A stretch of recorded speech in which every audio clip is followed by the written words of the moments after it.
Finally Radha निकल चुकी है कोल्ड स्टोरेज से बाहर। जी हाँ दोस्तों, राधा मोहन के अपकमिंग एपिसोड में फाइनली आपको देखने को मिलने वाला है कि राधा जैसे तैसे करके उस फैन वाले रास्ते से बाहर निकलती हुई नजर आएगी। जहां पर आप देखने वाले हैं कि एक तरफ तो तुलसी जो है वो मैनेजर के साथ में कोल्ड स्टोरेज के अंदर जा चुकी है, जहां पर वो राधा को ढूंढती हुई भी नजर आने वाली है कि राधा उसे मिल जाए। लेकिन राधा उसे कहीं भी नजर नहीं आती है। लेकिन मैनेजर जो है वो कोल्ड स्टोरेज की ये हालत देखता है तो घबरा जाता है कि आखिरकार यहाँ पर हुआ क्या था, और वो सिक्योरिटी गार्ड से पूछता हुआ नजर आएगा कि आखिरकार यहाँ पर क्या हुआ था और तेरा ध्यान कहाँ पर था। तो वहीं इसी के साथ साथ तुलसी परेशान है कि आखिरकार राधा जो है वो कहाँ चली गई है और अभी तक उसका कोई अता पता ही नहीं चल रहा है। तो वहीं इसी के साथ ही साथ आप देखने वाले हैं कि दूसरी तरफ राधा जो है उसने कोल्ड स्टोरेज से बाहर निकलने के लिए रास्ता तो निकाल ही लिया है। वो कैसे भी कर करके वहां पर फैन वाले रास्ते से बाहर निकलती हुई नजर आने वाली है। लेकिन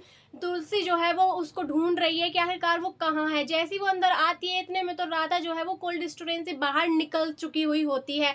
लेकिन आप देखने वाले हैं कि राधा बहुत ही ज्यादा कमजोर है, इसीलिए वो उस रास्ते को पार नहीं कर पा रही है और अचानक से वहीं पर ही बेहोश हो जाती है। जिसके बाद में उसे अचानक से ही याद आता है कि मोहन जी ने उसे एक बात सिखाई थी कि अगर दर्द हद से ज्यादा बढ़ जाए तो हमें उन पलों को याद करना चाहिए जिसमें हम बहुत ही ज्यादा खुश थे। फिर राधा को हिम्मत आती है और वो जागती है और वो तय करती है कि उसे किसी भी तरीके से यहाँ से बाहर निकलना है, मोहन और गुनगुन के लिए। तो इसी के साथ साथ फिर से राधा जो है हिम्मत जुटा करके वहां से निकलने की कोशिश करती हुई नजर आने वाली है। लेकिन वहीं दूसरी तरफ तुलसी जो है वो राधा को ढूंढने के लिए आवाजें लगाती है। लेकिन जैसा कि आप जानते हैं कि तुलसी की आवाज जो है वो राधा को ना तो सुनाई दे सकती है और ना ही उसे देख सकती है।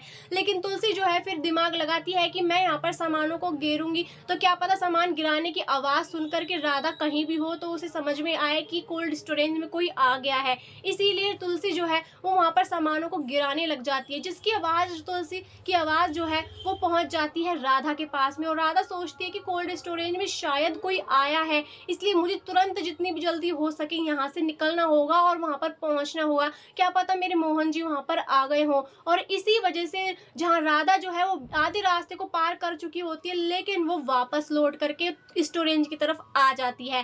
लेकिन आप देखने वाले हैं कि जहां पर तुलसी जो है उसको राधा का बैग मिल चुका है और वो उसे हवा में उठाकर ही रखती है कि इतने में वहां पर राधा आ जाती है और देख लेती है कि ये बैग तो यहाँ पर हवा में उड़ रहा है। इसका मतलब साफ है कि यहाँ पर तुलसी जिज्जी आ चुकी है। तो अब मुझे किसी भी तरीके से उनको बताना होगा कि मैं ऊपर की तरफ हूँ। अब देखना ये होगा कि क्या आखिरकार तुलसी देख पाएगी राधा को, तो वहीं राधा क्या बता पाएगी तुलसी को कि वो यहीं पर ही है। आखिरकार किस तरीके से अब सबका आमना सामना होने वाला है और राधा का आमना सामना कब होगा तुलसी के सामने और मोहन और वो सभी घर वालों के सामने। वेल, आप कितने ज्यादा एक्साइटेड है इस सीन को खत्म होते हुए देखने के लिए, कमेंट करके जरूर बताइए। और अगर आपको वीडियो अच्छी लगी हो तो लाइक करना बिल्कुल ना भूलिए। मिलते हैं ऐसी लेटेस्ट अपडेट के साथ, तब तक के लिए बाय बाय।